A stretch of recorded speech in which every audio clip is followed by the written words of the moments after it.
Hello, guys. I am Shane Davis. Welcome to the new year. We are talking more about the comic book industry as it goes up in flames. I cannot believe this. This just in IDW stock has dropped below $1. Not even joking about this. Mhm.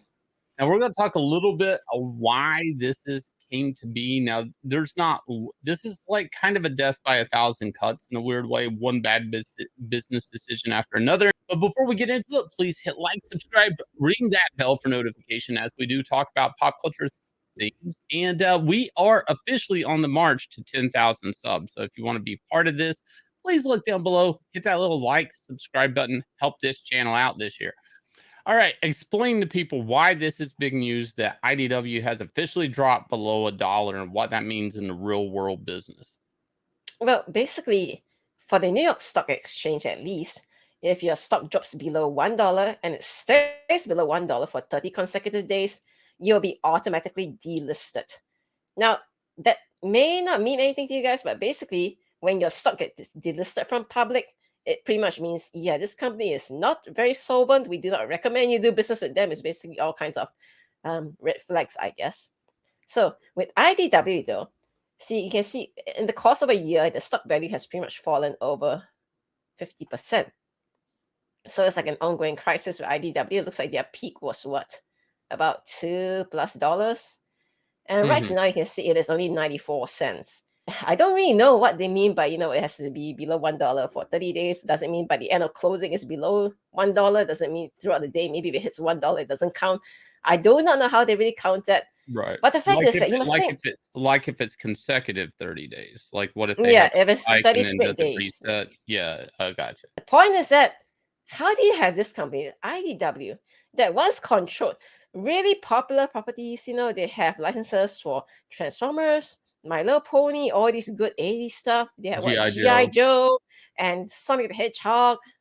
And they've did a lot of what they call creator owned stuff, right? Their most popular work was what? Lock and Key, Netflix show and all that. It was a Netflix show. I think it's fairly well reviewed. I don't know if it's super popular on Netflix though. And I know that was really what, IDW thought was going to basically save them was getting something on TV and optioned.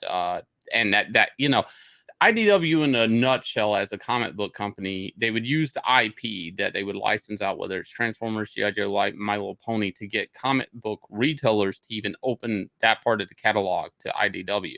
And then from there, they would make some creator-owned things that they would hope they would control the rights. They weren't completely creator-owned books, but they would have some sort of stake in the rights. And if it went to TV or a movie or something like that, then they would get rich. But keep in mind, the licensing stuff, from my understanding, were not the greatest deals as the publisher, or at least the people working in it. Like maybe IDW really didn't even make that much money off of the trades, reprinting them. But it did get the company notice as far as comic book shops. It brings to mind the question, though, when you lose a property like Transformers, wait, hang on. Refresh my memory. Isn't there a Transformer movie coming up next year? But this year, actually, it's coming out this year. Rise of the Beast actually got delayed because of COVID, and nobody really puts two and two together with this deal. But I don't know if IDW's deal with Transformers and their licensing deal, maybe they thought they would hang in there and they would get a big boost of money from this mega movie coming out that straddles like multiple generations of Transformer fans. Now, they were, Hasbro has officially been looking for another publisher that is yet to be named. The deal is done. It's been done for a while, and that publisher is going to cover multiple Transformer books because they have like a new All-Spark type TV show for kids. They have this movie coming out. Hasbro still wants to use the comic division as a way to kind of develop Transformers that they can possibly still use as a toy or keep trademarks on some of these characters alive. Because if they slip, basically they can lose a name to another toy or all together, and then they have to take the same. Like Dino, this happened with one of the Dinobots. They had to rename a Dinobot because the trademark had slipped away. So the Hasbro's are very cautious of this. Whether or not they're making money off of comics, it doesn't really matter. They have so many Transformers and so many fan favorites that they need the comics to just help renew the trademark on all these characters. So this is a big blow to IDW to lose this, because this was a secure job in a way.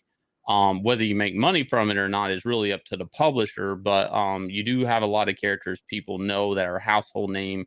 Why couldn't you make money with Transformer comics? Well, IDW couldn't. That's the thing. They couldn't hold out for the delay in Rise of the Beast, and they kind of folded on it. Well, it seems like IDW, though, has plans to try and resurrect themselves, their stock prices, I guess. So, interestingly, it seems that IDW sets 6 comics and graphic novels for TV series development. Now, for people who don't know, IDW didn't actually just out and sold the options for these properties that they own or have a part in. They're actually involved in the development, kind of like a dark horse thing, I guess. Like, see, Right. IDW's Johnny Gutman, VP of Live Action, and Director of Live Action, spearheading development. And it's like Daniel Kendrick, Senior Director of Kids, Family, and Animation at IDW, will head up development. So it looks like IDW is trying to say, not only are we getting some of our own creator-owned properties developed for television, we are also being personally involved in it. So definitely trust us and our company to pull up our stock prices, I guess, because we are here to make sure that we succeed. Right. And this to me is just completely weird, because I feel like this is being done. I mean, this was the point of the whole company, but this seems to be announced and talked about right now as the company's stock is at an all-time low. Like, I don't know if this is supposed to bring up investors or faith in the company or whatever, but we're at a point in time where entertainment is so strained between the theaters kind of trying to get back up, but not. Streaming services are everywhere. Hypothetically, anybody with this much creator-owned new content should be able to navigate this streaming system fairly well if you have good content. See, that's the thing. Most comic book creators were not taking their best ideas to IDW. They were taking them to Image Comics, where they were complete owners.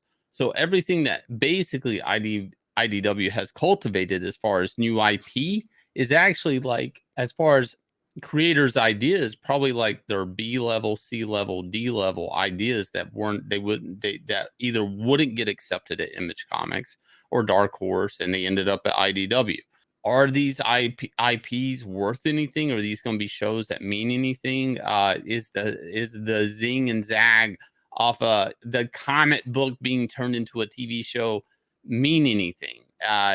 Based off a comic, is that going to make the show automatically good, or people like it doesn't legitimize the show? I mean, at best, like, some of these comics are research and development. I mean, yeah, if you look at something like Vagrant Queens, I mean, the show was on the Sci-Fi Channel and canceled before the first season was over. And I mean, why was it ever made? I mean, a lot of these shows, this isn't a sign of success. A lot of these shows, when they go into this point of things, the money and the production behind it is really not a lot. And I really do think that this is probably not even news so much as like, hey guys, our stock is worth more than $1, which is absolutely not. Again, look into this for what you want. IDW could be coming up in 2023, another company filing for bankruptcy is where we're going with this. They're a company that you really are going to have to look for on the comic book direct market. If you're a retailer, you have to be very cautious about ordering from them. If you're a creator, you have to be very cautious about working for them. Are they going to get behind in payments and say, yeah, we're snagged up. Hang on, here comes transparency. We're filing for bankruptcy. This could be the next company to do that. But anyways, I want to remind people, hit like, subscribe, ring the bell for notifications. It's a new year. I hope you become a subscriber to this here channel. Also, Inglorious Rex did hit $207,316. Moving on up. We would like to see this get to $210,000. Now, this is in demand at this point. This means you can still go get it. The campaign's officially over. But you can go buy yourself a copy. We're going to keep it up for probably a couple of months while we work on the book, but go over here and pick yourself up a copy of Inglorious Rex Volume 2. I'll leave you guys with a trailer for this smash hit monster book, and we'll catch you guys again with another video. Let out the beast.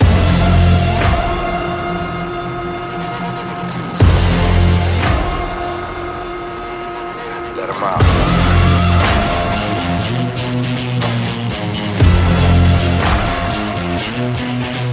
Let him out.